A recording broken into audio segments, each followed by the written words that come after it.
My name is Chloe Harper. I'm 33 years old, and on Christmas Eve, my own sister called me a loser and shut the door in my face. The night air cut through my coat like broken glass. I was standing on the porch of my parents' house, clutching two oversized gift bags so heavy my wrists ached. Inside were sweaters I'd picked out weeks ago, toys I knew her kids had begged for, books Mom used to love before her eyesight dimmed. Every corner of those bags carried a piece of me. And yet Amanda didn't even glance at them. She just leaned against the doorframe, arms folded tight, lips curved into that cold little smile that always meant she'd won. "Christmas isn't a place for losers," she said, her voice low enough that only I heard. Mom stood behind her, eyes flickering like a candle about to burn out. Dad clattered pans in the kitchen, pretending not to notice. Not one of them asked me to step inside. I swallowed hard, my breath turning white in the air. For a second, I thought about forcing my way past her, setting the gifts under the tree, daring them to look me in the eye, but my body wouldn't move. My fingers tightened on the handles until the paper tore. So I nodded once. Fine. My voice was steady, even as my jaw locked. Then I turned and walked back into the night boots crunching on ice. They thought they'd shut me out for good. They thought calling me a loser would keep me small, quiet, harmless. But what they didn't know was that I had already stopped being their wallet, and that was when everything truly began. Before I continue, tell me where you're watching from. And hit like and subscribe if you've ever been betrayed by family. Because this story, my story, isn't just about a slammed door on Christmas Eve. It's about years of giving until my hands were empty, years of being told I wasn't enough even when I gave everything I had. Maybe you've lived through something like that too. The silence after a fight, the way a parent looks away instead of standing up for you, the sting of realizing love came with a price tag. If any of that sounds familiar, stay with me.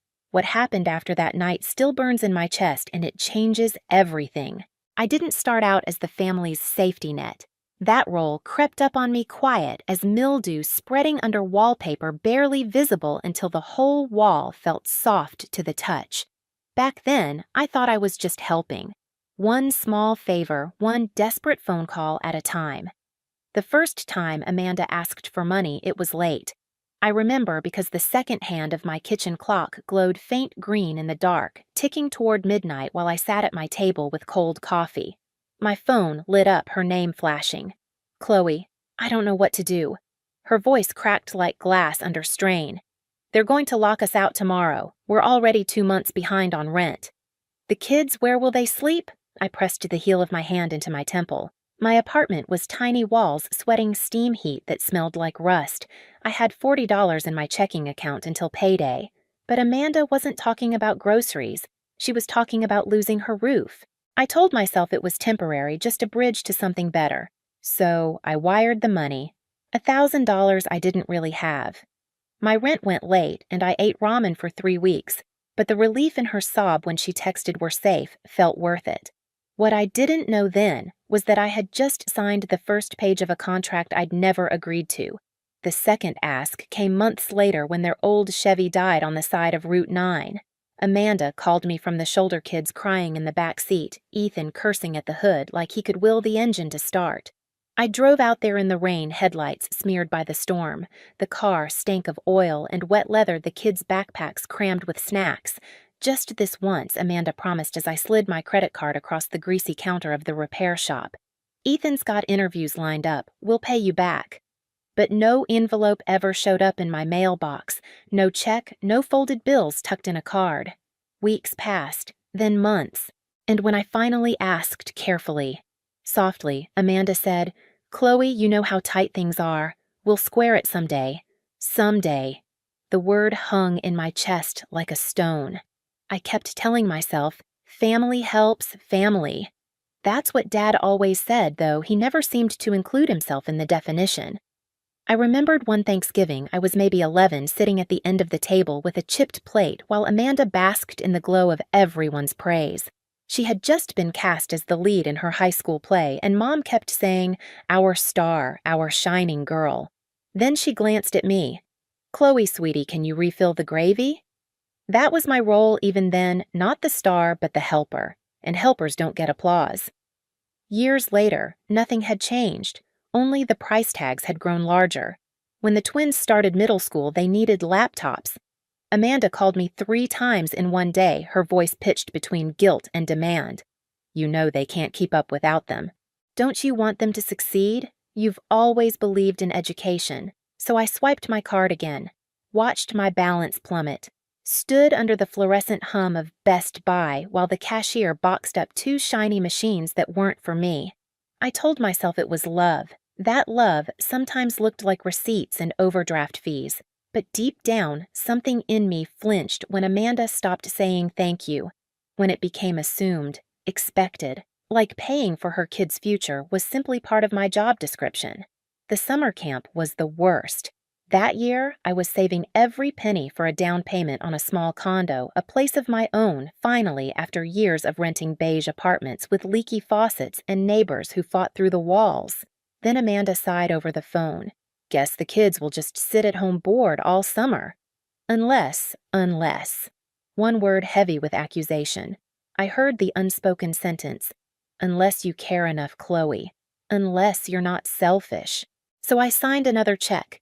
The sound of my pen scratching the paper felt like sandpaper against my throat. I mailed it, then sat at my kitchen table staring at the blank spot where my dream of a home used to be. I didn't know it then, but that check bought me more than their summer. It bought Amanda's belief that I would never stop, that I was endless. But even rivers run dry. By the time Ethan pitched me his startup, I should have known better. We were in my parents' living room one Sunday afternoon. The kids sprawled on the carpet, crayons rolling under the coffee table, cartoons buzzing from the TV. Amanda sat perched on the couch, arm like a queen, waiting for her announcement to land. Ethan paced, waving a manila folder full of printouts. It's a sure thing, he said, his tone full of the kind of confidence only people without money can afford. E-commerce dropshipping, huge margins. We just need a little capital to get off the ground. I asked him how much.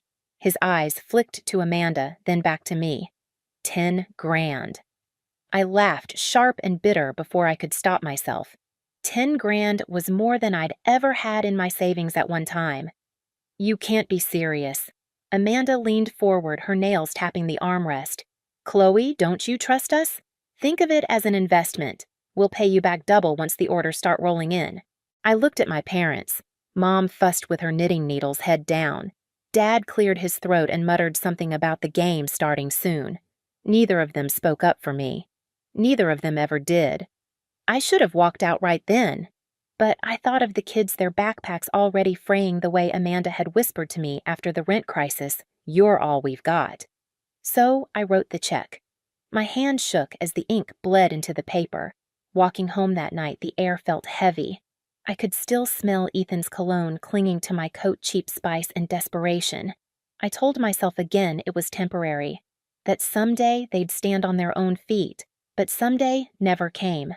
Instead, the asks multiplied. Grocery money when Amanda's part-time hours got cut, sports uniforms for the twins, a field trip fund, Ethan's business dinners that he swore were networking opportunities, and every time I hesitated, Amanda's voice sharpened. So you'd let the kids go without. You'd let them be embarrassed at school. She knew exactly where to stab my softest spot. What hurt most wasn't even the money. It was the way their gratitude thinned, evaporated until it was gone. Helping became obligation. Generosity became a leash they tightened around my neck. One night, I sat at my kitchen table staring at my checkbook, the pages thinned and bent from overuse. My reflection in the window looked pale, eyes ringed with exhaustion. I pressed the pen to paper again and again until my wrist cramped until I couldn't remember the last time I'd bought something just for myself. That was the night I realized I had trained them, not the other way around. I had taught Amanda and Ethan that I would never say no, that my wallet was their safety net. I was the invisible scaffolding holding up their shaky house, and they didn't even notice I was there. Still, part of me clung to the hope that it meant they loved me. That if I stopped giving, they would still see me as family. That illusion shattered the Christmas before last. I went all out like always, bought presents for everyone: Amanda, Ethan, Mom, Dad, the kids. I maxed out a credit card just to see their faces light up. And they did for a moment. The living room glowed with torn wrapping paper squeals of excitement, Amanda smiling as if she had orchestrated it all. But I noticed something small. The thank yous came slower, softer. The kids tore into the next box before finishing with the last. Amanda didn't even open hers until late, muttering about being tired. That night, as I drove home under the shimmer of Christmas lights strung across strangers' porches, I felt emptier than I had in years, like I had poured everything out and been left with nothing in return. I promised myself the next Christmas would be different, that I wouldn't stretch past my breaking point just to keep the illusion alive. For the first time, I made lists early. I set a budget. I picked gifts with care, but within reason. I wrapped them weeks ahead of time, neat bows, shiny paper. I stacked them in the corner of my apartment, letting myself feel a flicker of anticipation I hadn't felt in years. I imagined walking up my parents' front steps with those bags, watching the kids' eyes brighten, feeling maybe finally like I belonged. I didn't know it then, but that pile of carefully chosen presents was about to become something else entirely, a weight, a burden, a symbol of every line I had ever failed to draw. And when Amanda stood in that doorway on Christmas Eve, arms folded, lips curling around the word loser, I understood. No matter how much I gave, it would never be enough. I used to think favoritism was just something kids imagined, that maybe I was oversensitive, reading too much into the tilt of my mother's smile the way my father's eyes lingered on Amanda longer than on me. But memory has a cruel way of holding on to the little details, the ones you wish you could sand down until they disappear. Like the winter I turned 11. Snow packed high against the porch rail, the house heavy with the smell of turkey and cinnamon. At dinner, Amanda announced she had been cast as the lead in the spring musical. Everyone cheered. Dad raised his glass to our star. I clapped too, though my hands stung from the dry air and from the way no one looked my direction. My report card, folded carefully in my pocket, never left my lap. Straight A's every subject, but nobody asked. When Mom finally glanced at me, it was only to say Chloe be a dear and refill the gravy. That night, I lay in bed staring at the ceiling, listening to the old heater hiss. I remember whispering to myself, maybe next year they'll notice me. But next year never came. Amanda was always the dazzling one, the girl who shone. I was the shadow she stood in. That pattern followed me into adulthood. At work, I was the one people relied on. Numbers balanced under my hands, budgets made sense. My boss once told me, "You're the reason this department doesn't sink." At the office, I had weight. I had value. But at home, my worth was measured in what I could give away. A new set of uniforms for the twins. The latest phone Ethan swore was for business. Grocery money slipped across the table like a bribe for affection. I learned to split myself in two. The capable woman in slacks and tidy blouses who managed other people's chaos by day, and the silent helper who swallowed insults by night, pressing down the hurt until it settled in my chest like a stone.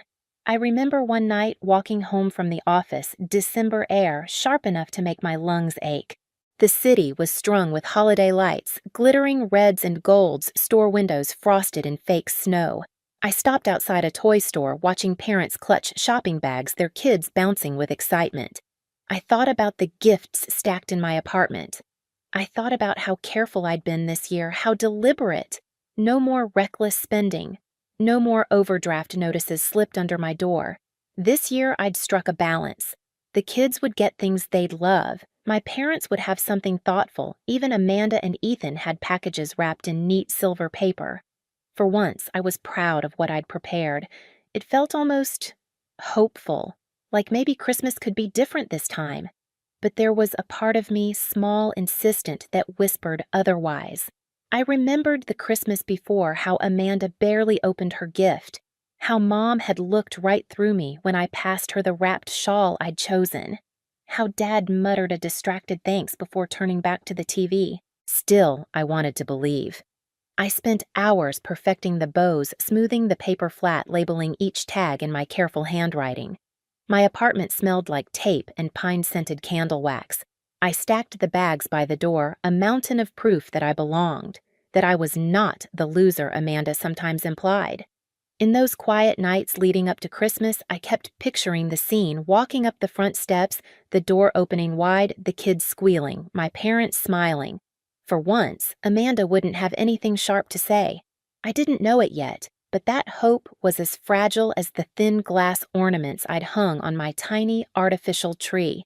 One wrong touch, one careless word, and it would shatter into pieces too small to ever glue back together. And when the moment came, when Amanda folded her arms in that doorway, when Mom looked away and Dad busied himself with the clatter of pans, I realized the truth. I had never been preparing for acceptance. I had been preparing for disappointment, and Christmas was about to deliver it. I didn't sleep much the night before Christmas. The radiator hissed and clicked like a tired animal, and somewhere down the hall, a couple argued in low pulsing waves, their words indistinct, only the rhythm of frustration drifting under my door.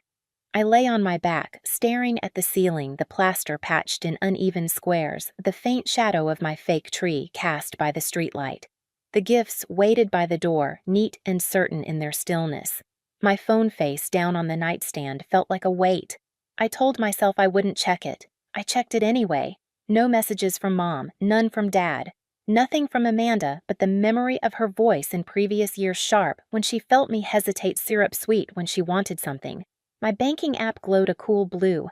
I scrolled through the month paychecks and obligations out. Rent utilities, the spreadsheet I built for myself like a guardrail. This year I'd stuck to it. This year I had drawn a line at least on paper. I watched the numbers a long time, letting their steadiness slow the pitching in my chest. Numbers make sense if you give them context. People don't. I got up and made tea. The kettle screamed in the dark kitchen and then fell silent. I breathed the steam, holding the mug in both hands as if heat could stand in for courage. I took each gift out of its bag and checked the tags again, not because I wasn't sure, but because the ritual soothed me. For Mom, the soft shawl in a warm gray that wouldn't glare against her dimming vision. For Dad, a book of sports stories he could read in short bursts between commercial breaks. For the twins, the things I knew would land the exact Lego set one had circled in a catalog until the paper tore the sketching kit the other had whispered about like a secret. For Amanda, a set of baking tools she'd once insisted she needed to start selling cupcakes on the side, a dream that lasted a week and then evaporated. For Ethan, a sturdy wallet he'd never use because his money lived in whatever hole swallowed it quickest. I told myself a story while I checked the bows. In it, the door opened and my mother smiled the way she used to when I was very small and the world had not yet sorted us into star and helper. In it, Dad put a hand on my shoulder, a silent thanks. In it, Amanda glanced at the bags, bit back the first sharp thing that rose to her tongue, and said something neutral instead. "Merry Christmas. You made it. Come in." In the story, I told myself I set the gifts under the tree, and someone poured me cider, and we sat together while the TV played something we never watched. When the tea cooled to skin temperature, I rinsed the cup and set it upside down in the rack. The apartment had the clean, staged quiet of a place waiting to be left. I pulled on my coat, then took it off, then put it on again. I folded and refolded the scarf. A snowplow ground past on the street below, orange light spinning across my ceiling.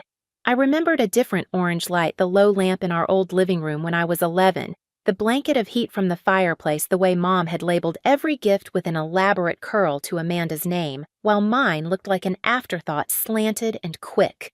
I remembered the advice whispered at me across years. "Don't make a scene, Chloe. Be the bigger person, Chloe. You know your sister. You know how she is." Around 2, I sat at the table with a pen and a receipt and did the math again as if redemption might balance like a ledger. Hours I'd worked, overtime I'd taken, grocery trips I'd covered. The line that interested me most was the one I could not assign a number to the cost of being the reliable one. It never shows up in accounts until it does, and then it comes due all at once. I must have dozed because I woke with my cheek against my arm and the room a shade lighter. Dawn pushed up a pale rim behind the buildings. I showered and dressed in jeans and a soft blue sweater, the one that made my eyes look steadier than I felt. I braided my hair so it wouldn't whip in my face if the wind came up. I slipped on boots that could handle ice. I lifted the bags and felt the ache climb into my forearms, a manageable pain, the kind that says you are carrying something real. On the way to my parents' house, the city thinned to quiet streets and porches. Wreaths sagged under the weight of frost. The sky hung low, a lid of pewter. In front of the house, the driveway was a sheet of packed snow pitted by old footprints and the sharp edges of a shovel left leaning against the railing. I killed the engine and sat letting the heater's fan wind down, listening to the small ticking of the car cooling. My breath drew a circle on the windshield and faded. I could smell their house even before I opened the door to the porch, pine and butter and the faint metallic scent of the radiator pipes that always banged in the morning. I put the bags down and flexed my fingers, pins and needles racing back into them. My heart beat in my throat, not fast, not slow, a steady thud that felt like a knock from the inside. I rehearsed a dozen lines and discarded them all. I wouldn't beg. I wouldn't sell my generosity like a pitch deck. I wouldn't explain the way I had explained for years. If they asked what I brought, I would tell them. If they didn't, I would carry the bags back to my car. If Amanda said something sharp, I would let it fall and shatter at my feet instead of catching it and tucking it into my coat like a gift I had to accept. I lifted my hand toward the door. The wood was cold, the paint chipped where the wreath scratched it year after year. Somewhere inside, a pan scraped across a burner. A child's laugh rose and faded. I breathed in once the air cold enough to sting and told myself the oldest, simplest truth I knew. I am not endless. I am not an account to be drafted at will. I am a person. I deserve to walk through a door without being measured. I knocked lightly at first, then harder, the sound traveling through the frame, through the rooms I grew up in. Footsteps. The shadow of a figure behind frosted glass. What I didn't know then was that the door I was about to face would teach me more about who I was than any receipt, any budget, any vow made to an empty room. What I didn't know was that the word waiting on the other side would split something open that had been sealed for years, and that once it broke, there would be no going back. I didn't flinch when the door opened. Amanda filled the frame the way a storm fills the sky, sudden, complete, impossible to ignore. Her sweater was the kind that looks expensive because someone else paid for it. She lifted her chin a fraction. You again. I kept my voice level. I have gifts for the kids. She didn't move. They'll live without whatever you scraped together this year. Behind her, the tree blinked in patient patterns. Mom hovered near the hallway, hands twisted in her apron. Dad clattered a pan loud enough to be heard from space. Why am I not welcome? I asked. What did I do? Amanda's smile went thin. You barely did anything. That's the point. Last year you showed up. This year you acted small. I stared. There are more gifts in my car than anyone else is getting. She shrugged. Last year was more. Try keeping up with yourself. I glanced at Mom, hoping out of habit, not faith, that she would step in. Her eyes slid off mine like rain off glass. Dad turned the faucet on full blast and rinsed nothing. You're embarrassing us, Amanda said. You set a bar and then you crawled under it. The paper handles cut into my fingers. The edges of the bags bit my wrists. I felt each tooth. Say you're sorry, Amanda added softly. Say you'll fix it before dinner. The old reflex rose in me like a hand to my throat. I swallowed it. No. Her eyebrow arched. Excuse me. I set the bags on the porch and stepped back. I'm done proving I belong here. She started to laugh, a small, cold sound. Then, don't come in. I didn't. I turned boots loud on the steps, and the door closed behind me with a click that sounded like a verdict. I drove home with the radio off because my head was already full. The city looked sharpened, each light a pinprick. In my apartment, I set the bags down and stood there, palms tingling. I felt something loosen quietly the way a knot surrenders after years of being pulled tight. Text your mother, I told myself. Ask if she wants her gift. I didn't. I left the phone face down and watched my breath fog the window. Somewhere below, someone dragged a Christmas tree up a stairwell, needles skittering on concrete, the sound of celebration being muscled where it did not fit. The next morning was a long corridor of nothing. No Merry Christmas from Mom. No come by later from Dad. Nothing from Amanda unless you count the photo she posted of the kids unwrapping presents captioned, "Some people know how to show up." I stared at the picture until the pixels swam. The twins grinned at something I didn't buy. On the edge of the frame, a hand wearing Ethan's watch lifted a glass. I set my phone down and made coffee. It tasted burnt like a memory I couldn't swallow. By noon, I had convinced myself this was a one-day injury. By evening, the silence calcified. When I finally slept, it was like dropping through ice into water so dark I couldn't tell which way was up. New Year's Eve came dressed like a party I wasn't invited to. My building hummed with voices, the stutter of laughter in the hall, the ghost of perfume. I poured a small glass of something sparkling and sat on the couch with my knees tucked under me. The TV countdown pulsed in blue light. At midnight, my phone stayed dark. I didn't cry. I don't know why I expected to. Next morning, Mom finally texted, "Hope you're well. Come by next week." She used no emoji, which meant she was careful. I typed and deleted a dozen answers before sending, "Okay." Then Amanda found the opening she wanted. The kids were disappointed, she wrote as if she were reading a weather report. "Couldn't you have done just a little more?" Something in me stood up. I read the message twice and then placed the phone screen down and counted to 30. I answered with one sentence, "I'm not your budget." The typing dots bubbled up, then vanished, then returned. "Wow, you really don't care, do you?" I put the phone in a drawer. 2 days later, there was pounding at my door. Not a knock, a demand. I was stirring pasta, the steam fogging my glasses. I turned off the burner and wiped my hands on a towel. When I opened the door, Amanda brushed past me like she'd been invited. Ethan followed, hands jammed in his pockets, eyes roaming my apartment like he could inventory it. "We need to talk," Amanda said. Her voice had that shaky edge she used when she wanted to sound reasonable and instead sounded like a violin string. "Nice to see you too." She ignored that. "You made your point, Chloe. Very dramatic. But this is ridiculous. The kids barely have what they need. Tom's doing everything he can." I looked at him.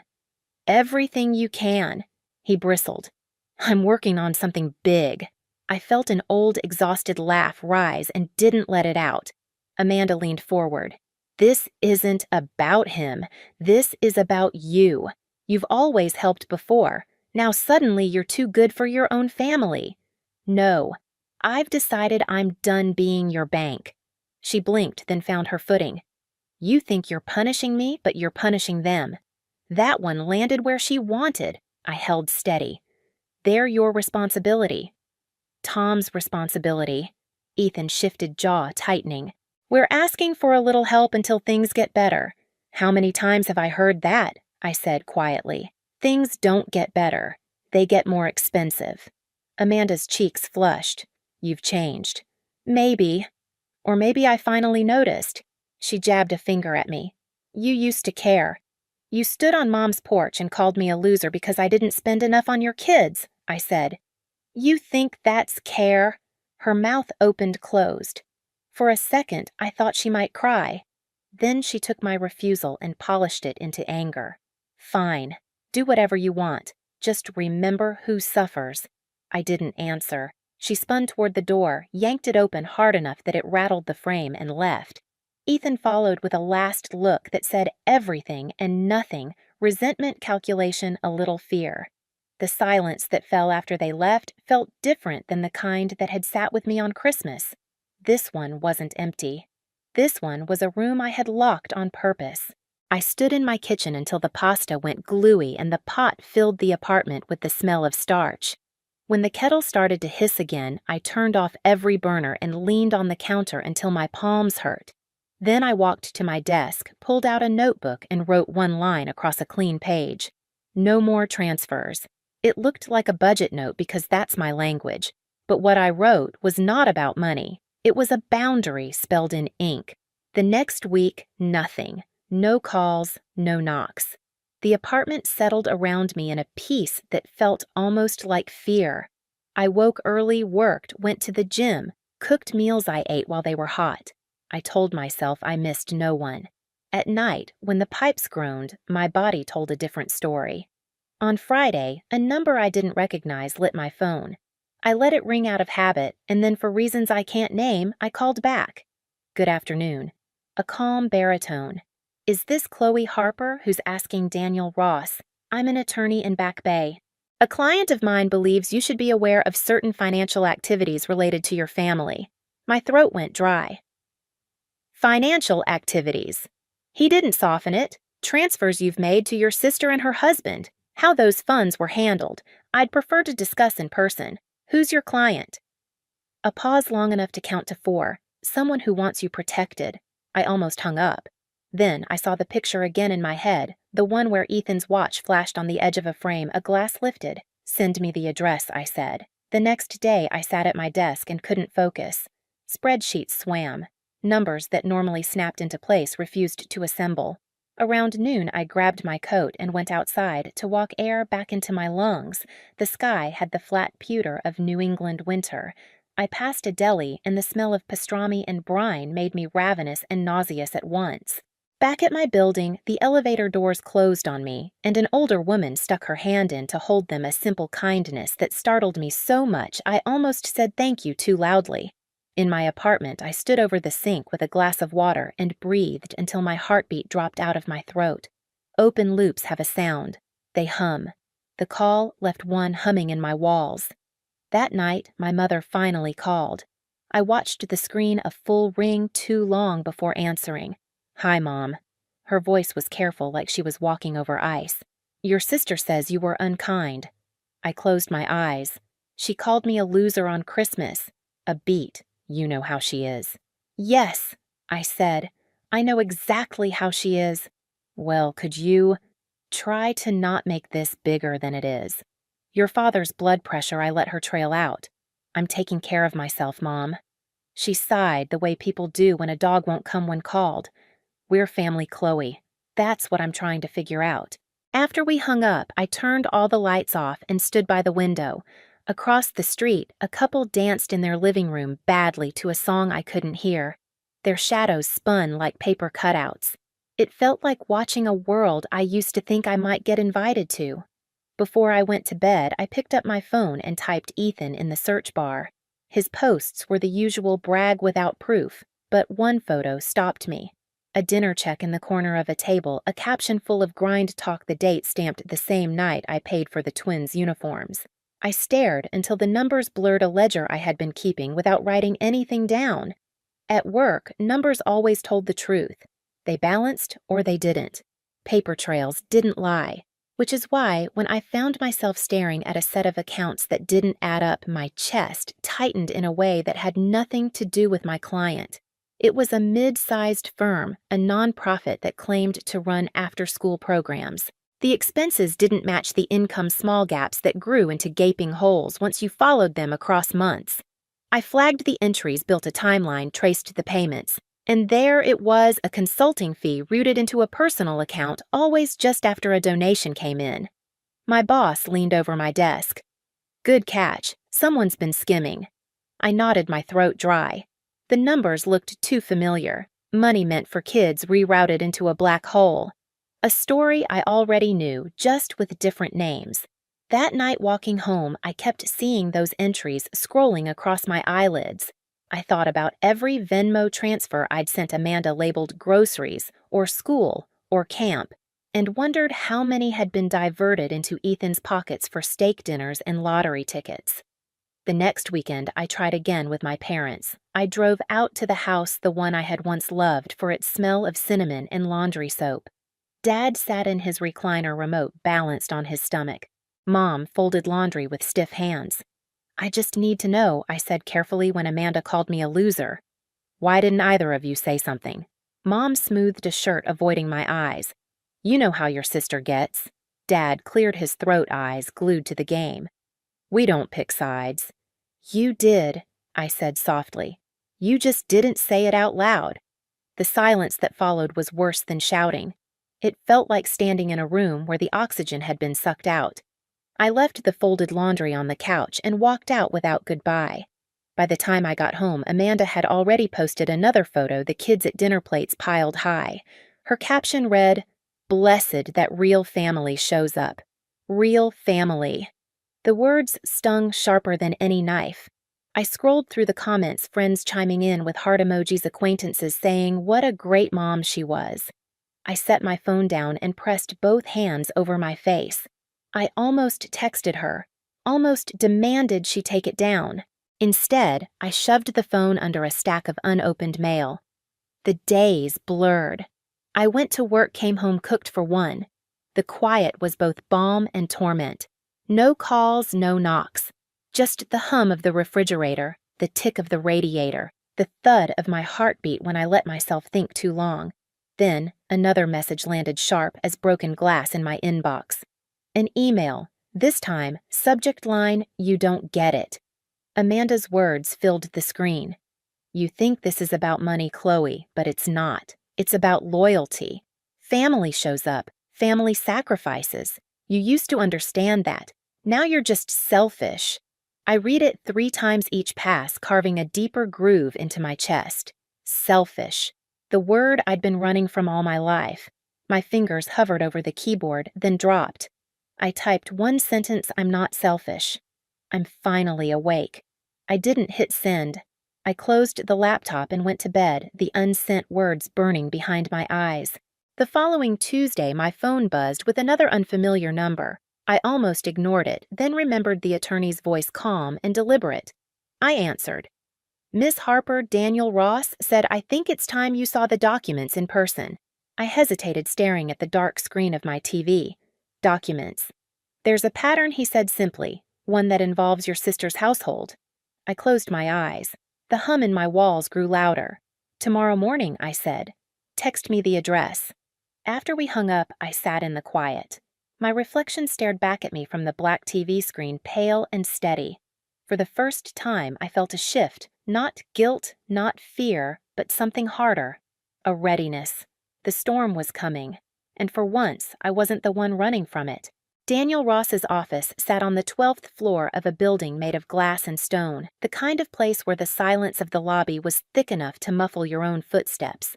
I almost turned back twice on the elevator ride up. By the time the doors slid open, my palms were damp, my heart loud enough to echo in my ears. The receptionist waved me in. "He's expecting you."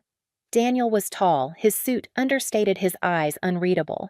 He gestured to a chair across from his desk. "Thank you for coming." "I almost didn't," I admitted, lowering myself into the leather seat. He slid a folder across the desk. "Your sister hired me. She had concerns." I blinked. "Amanda." The word sounded strange in my mouth. Daniel nodded once. "She discovered certain financial irregularities involving her husband, specifically funds you transferred over the years." My hands shook as I opened the folder. Page after page stared back at me, bank statements, screenshots, receipts. Each line item matched a memory in my head, a Venmo note labeled "school fees," a check for camp money wired for rent, all of it rerouted into a separate account Ethan had kept hidden. I traced one line with my fingertip. A $2,000 transfer from me. The next line, a charge at a steakhouse downtown. My stomach churned. While I was paying for their kids' summer camp, Daniel's tone stayed even. Mr. Miller was frequenting restaurants, hotels, online trading platforms, purchases that bear no connection to family needs. For a moment, I couldn't breathe.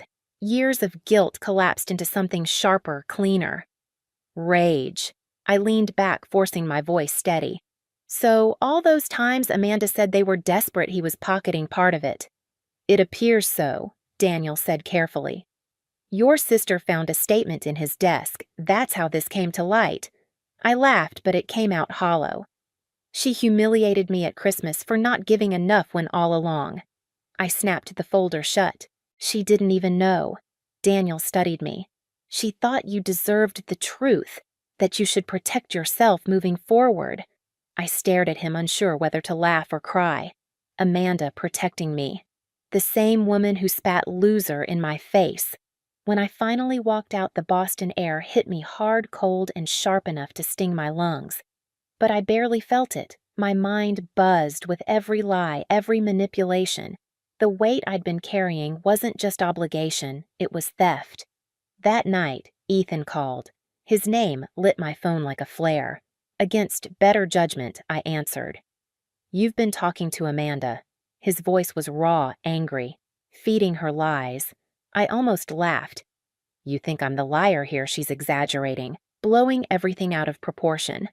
Nothing. My voice rose, then steadied into something colder. You hid money from your own wife. You blew it while I covered your bills. You think that's nothing. A pause, then his sneer bled through the line. You don't understand the pressure I'm under. No, I cut in. I understand perfectly. You just don't like that the free ride's over. His breath hissed like steam before he hung up. My hands shook as I set the phone down, but for the first time in years, the shaking wasn't from guilt. It was from the clarity of finally knowing the truth. 2 days later, Amanda called. Her voice was tighter than I'd ever heard it. "Did Tom call you, yeah?" I said. She sighed a sound that carried more defeat than venom. I confronted him. He admitted some of it, tried to make it sound like no big deal. "It's thousands of dollars, Amanda." "I know," her voice cracked. "I've been making excuses for him for years. But after Christmas, after how he treated you—" She trailed off, then steadied herself. "The kids deserve better than this." I didn't know what to say. Half of me wanted to remind her she'd stood silent while I was called a loser. The other half wanted to reach across the line and shield her from the collapse. "What are you going to do?" I asked finally. "I'm talking to Daniel about my options," she admitted. "Separation may be more. I don't know yet."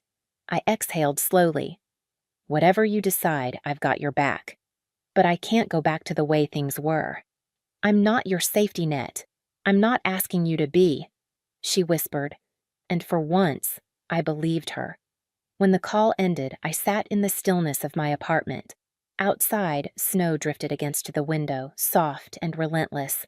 For the first time, the silence didn't feel like exile. It felt like a line drawn in ice, bright and unbroken. What I didn't realize then was that Ethan wasn't done, not by a long shot. I didn't plan the confrontation. Confrontations rarely are. They erupt when the silence can't contain the weight anymore. It was a Thursday evening in late January when my phone buzzed again. Amanda's name lit up the screen. For a second, I almost let it die to voicemail, but instinct told me not to. Her voice was clipped frayed. "We need to meet, just us." Half an hour later, we sat in a booth at a half-empty coffee shop. The air smelled like scorched beans and wet coats. Amanda looked older than I'd ever seen her hair pulled back, face-bare hands locked around a chipped mug. "I told him I want space," she blurted. "He didn't take it well." I studied her. "I'm not surprised." She lowered her voice. I found more statements. "Thousands," he siphoned. "Some of it, Chloe, I think he was hiding entire weekends from me." The words should have satisfied me. Instead, they hollowed something in my chest. "And after all that," I said evenly, "you called me a loser at Christmas." Her eyes fell. "I know. I was wrong. You stood there while Mom looked away, while Dad rattled pans to drown me out. You shut me out with them." Her throat bobbed. "I can't undo that, but I can end this with him. And I need your help." The old reflex to fix to provide rose-like bile. I forced it down. "What do you need?" Her voice cracked. "A deposit. First month's rent. I've found a place. If I don't move now, I never will." I closed my eyes. 1,000 memories of checks signed in silence flickered by. But this time felt different. This wasn't patching holes in a sinking ship. This was cutting it loose. "Send me the details," I said. The relief in her face nearly undid me. 2 days later, she texted, "We're leaving today." When I called, her voice shook. "He's out of town. Movers are here. The kids think it's an adventure." I could hear boxes scraping floors, laughter, the squeak of packing tape pulled hard. "Where are you going?" "A rental 2 towns over. He won't know until I'm ready. What do you need from me?" A pause. "You've already say no more." I cut in. "It's handled." By the time we hung up, I'd wired the money. For once, the transfer didn't feel like surrender. It felt like a blade severing the rope that bound me. That night, Ethan came home to an empty house. I knew the exact moment because my phone erupted his name, flashing like a warning. Against my better judgment, I picked up. "You did this," he snarled. "You turned her against me. You ruined my life." I let him rant, voice rising, spitting curses. When he finally stopped to breathe, I spoke low, steady. Maybe if you'd spent less time gambling with my money and her trust, she wouldn't have had to leave. Silence, then a scream of fury before he hung up. I set the phone down on the counter. My hands didn't shake. My chest didn't pound. For the first time in years, I wasn't the one drowning in guilt. 2 days later, Amanda invited me to the new place. It was small, a narrow rental on a quiet street. The porch sagged a little, but potted plants lined the steps like a declaration of hope. Inside smelled like cinnamon rolls and fresh paint. The kids sprawled on the floor with crayons, arguing over colors in that harmless, ordinary way. "You look lighter," I told her. She smiled, small, but real. "I feel lighter." We sat at the kitchen table with chipped mugs between us. For once, the talk wasn't about bills or bailouts. It was about school projects, the bookstore where she'd picked up shifts, the little victories of standing on her own feet. At one point, she reached across the table and squeezed my hand. "I'm sorry for Christmas. For all of it." I met her eyes. "You can't take it back." "No," she admitted. "But I can make sure the next Christmas looks different." I held her gaze a long moment, then nodded. For now, that was enough. But Ethan wasn't done. That weekend, the pounding started on my door. Not a knock, a battering ram. I opened it to find him standing there, cheeks red, coat unzipped, eyes wild. "You think you've won?" he spat. "You think you broke us? She'll crawl back. She always does." I crossed my arms. "Not this time." He laughed, harsh and humorless. "You've poisoned her. You've always been jealous." My voice cut clean. "Jealous I was the one paying for the roof over your head while you were hiding steak dinners in hotel rooms." His jaw clenched. "You don't understand pressure." I stepped closer, my tone like ice. "I understand perfectly. You just don't like that the free ride is over." For a flicker, fear crossed his face. Then he shoved past me, storming into my apartment. He scanned the room like he could find Amanda hidden behind my walls. "She's not here," I said. "She doesn't need you anymore." His eyes narrowed. "She needs me. She's nothing without me." That's when I smiled, a cold, sharp thing that startled even me. "Funny." I thought that about myself once. Turns out I was wrong. He froze, the silence heavy. For the first time, Ethan had no script. Finally, he turned, muttering curses, and slammed the door behind him hard enough to rattle the frames on my wall. I stood there, the echo still shaking the air, and realized something final had shifted. The balance of power was mine now.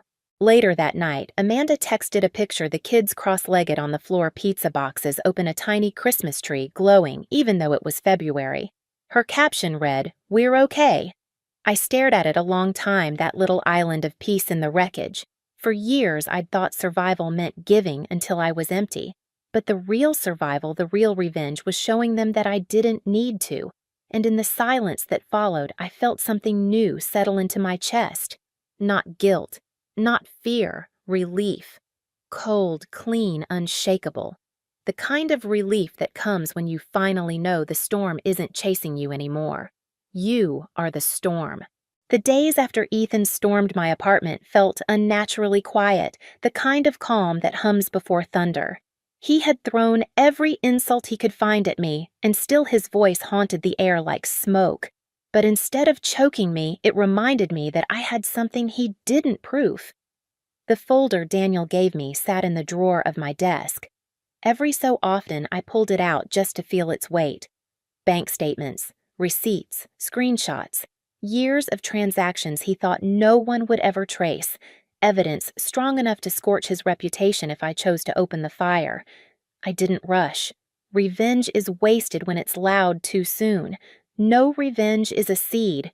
It needs silence to grow. Amanda called more often now, sometimes just to talk about the kids' homework, sometimes to sit in silence with me on the phone. Once her voice dropped almost a whisper. He keeps calling, begging, threatening.